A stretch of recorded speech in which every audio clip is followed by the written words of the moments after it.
In April of 1924, Al-Azhar University had responded to the Turkish abolition of the Khilafah. What did they do? Al-Azhar University declared that this was bid'ah and haram to abolish the Khilafah. And therefore we must respond to it. And the response of Al-Azhar is that we must have a mu'tamar, a conference, which would meet and which would appoint a new Khalifa. As soon as Al-Azhar issued this proclamation, you could see how Britain was trembling. The British government can't digest their food now. They've got to plan some counter strategy. So Britain puts pressure on King Fuad. And King Fuad is now putting pressure on Al-Azhar to hold back on this conference. So for 2 years the conference can't take place. 2 years because of British pressure.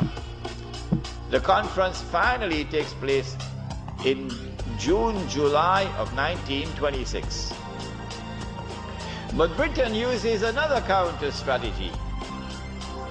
She gets Abdulaziz ibn Saud in Mecca to also convene a conference of the world of Islam in Mecca at the time of the Hajj. Massive intervention in the affairs of the world of Islam to ensure that the Cairo conference does not succeed in winning a representative gathering, and that the Mecca conference gets all the Muslims attending it. And they succeeded. The Cairo conference, organized by Al-Azhar University, becomes an essentially Arab conference. The conference met. The conference decided that the Khilafah was an essential part of the deen, that it was bid'ah and haram to abolish it, that the Khilafah must be restored, but we don't know how to do it. So let's go back home and come back after 1 year.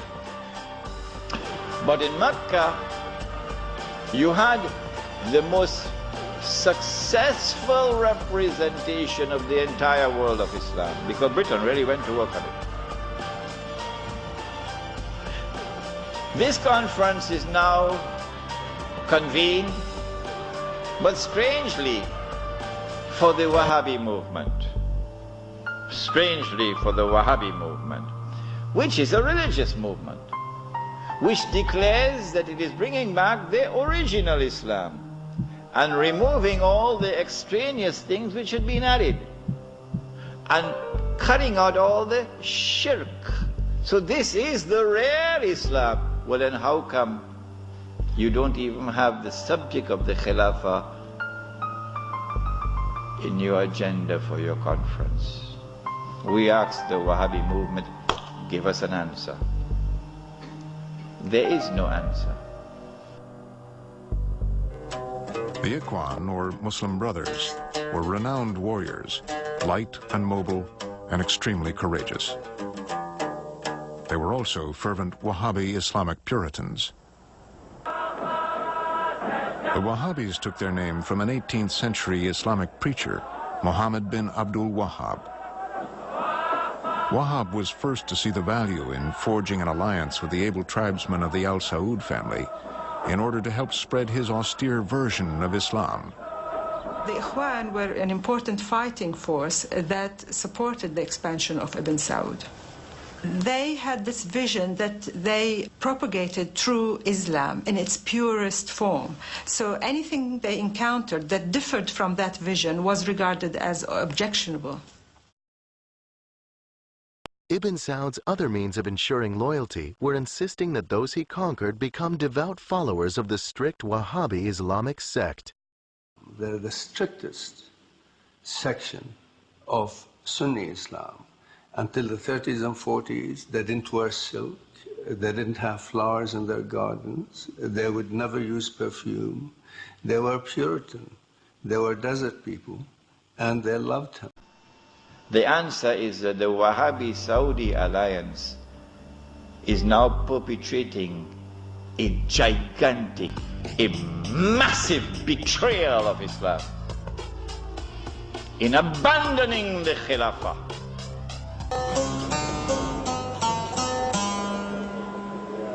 To one side of the Crown Prince sit leading Wahhabi clerics, guardians of tradition who habitually resist change. On the Crown Prince's other side are the royal family and its retainers. Presumably, the two groups are partners in power. Subject of the Khilafah is not even on the agenda of the conference. Instead, Abdulaziz ibn Saud approaches the conference twice, himself in person, and he asks the conference to recognize him as Al-Malik. That his rule should be recognized over the Hijaz. When the conference had heard His Majesty the King on both occasions, and the conference is now sitting down to discuss the matter, shall we recognize Saudi Wahhabi rule over the Hijaz? The leader of the Indian Muslim delegation jumped up to speak first. He spoke first. His name was Maulana Muhammad Ali Jawhar. He got up and he told the king, "Get lost. We'll never do that." As soon as the leadership of the Indian Muslim delegation had established his position of rejecting the claim of the Saudi Wahhabi leadership for sovereignty and control over the Hijaz, the rest of the delegates couldn't say, That was the power of a man who knew Islam and lived Islam. And so the conference ended without giving to the Saudi Wahhabi rule over the Hijaz recognition. The Ottoman rule over Mecca and Medina ended in the early years of the 20th century with the abolishment of the Caliphate institution. The future of the two holy cities was then transferred to the Saudi monarchy. The Saudi monarchy has become the legitimate guardian of the holy cities of Mecca and Medina. One of its responsibilities is to hold an official ceremony of cleaning the Kaaba and its vicinity. The ritual is held annually before the coming of the Hajj season.